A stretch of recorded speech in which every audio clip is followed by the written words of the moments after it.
PM Modi को हटाने के लिए अचानक जंगल में पहुंचे राहुल गांधी।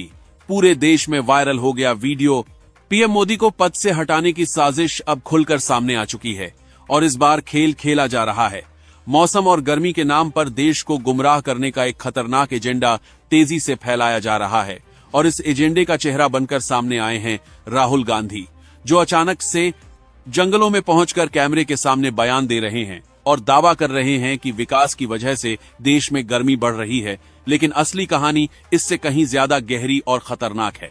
यह पूरा नैरेटिव सुनने में भले ही अजीब लगे, लेकिन इसे बहुत सोच समझकर डिजाइन किया गया है, क्योंकि जब देश में हीट वेव आती है तो आम आदमी परेशान होता है और इसी परेशानी को हथियार बनाकर लोगों के दिमाग में यह बात बैठाई जा रही है कि सरकार की नीतियां ही इसके पीछे जिम्मेदार हैं और खास तौर पर पीएम मोदी को सीधे तौर पर टारगेट किया जा रहा है ताकि जनता के बीच अविश्वास पैदा किया जा सके।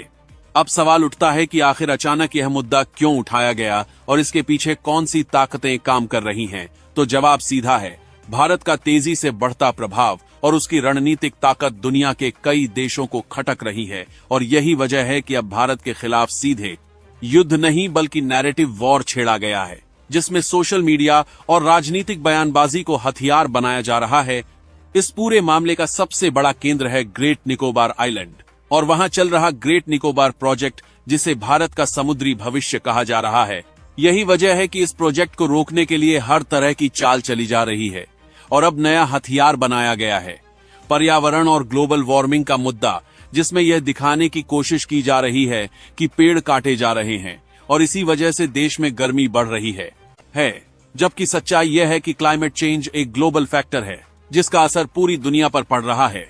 लेकिन इस सच्चाई को छुपाकर एक खास एजेंडा चलाया जा रहा है, जिसमें कहा जा रहा है कि मोदी सरकार विकास के नाम पर प्रकृति को नुकसान पहुंचा रही है और इसी वजह से तापमान बढ़ रहा है। और यही वह नैरेटिव है जिसे सोशल मीडिया पर वायरल किया जा रहा है, आम जनता के मन में डर और गुस्सा पैदा किया जा सके। अब जरा इस प्रोजेक्ट की अहमियत समझिए। ग्रेट निकोबार द्वीप मलक्का स्ट्रेट के बेहद करीब स्थित है, जहां से दुनिया का लगभग 40% व्यापारिक कंटेनर ट्रैफिक गुजरता है और इस लोकेशन पर भारत का कंट्रोल होना मतलब एशिया के सबसे बड़े समुद्री कारने का मेला है, रास्ते पर पकड़ बनाना। और यही वह बात है जो चीन और कई पश्चिमी देशों को परेशान कर रही है। आज तक भारत का ज्यादातर ट्रांसशिपमेंट कार्गो कोलंबो और सिंगापुर जैसे विदेशी पोर्ट्स के जरिए होता रहा है, जिससे भारत को आर्थिक और रणनीतिक नुकसान उठाना पड़ता है और यह बदलाव कई देशों के लिए खतरे की घंटी है। यही कारण है कि अब इस प्रोजेक्ट को रोकने के लिए भारत के अंदर ही विरोध खड़ा किया जा रहा है और इसके लिए कुछ राजनीतिक चेहरे और इकोसिस्टम को एक्टिव किया गया है, जो देश के अंदर बैठकर ही देश के खिलाफ नैरेटिव तैयार कर रहे हैं, जनजातीय अधिकारों के नाम पर पैक करके जनता के सामने परोसा जा रहा है। सबसे चौंकाने वाली बात यह है कि जो लोग आज पेड़ों और पर्यावरण की बात कर रहे हैं, वही लोग दुनिया के उन देशों पर सवाल नहीं उठाते जिन्होंने बड़े पैमाने पर इंडस्ट्रियलाइजेशन किया और जंगल खत्म किए। लेकिन जब भारत अपने विकास की तरफ बढ़ता है तो अचानक पर्यावरण का मुद्दा उठाया जाता है और यही दोहरा मापदंड इस पूरे खेल को बेनकाब करता है। अंत में सवाल यही है कि क्या भारत अपने भविष्य के सबसे बड़े प्रोजेक्ट को ऐसे ही नैरेटिव वॉर के चलते रुकने देगा या फिर देश इस प्रोपेगेंडा को समझकर आगे बढ़ेगा?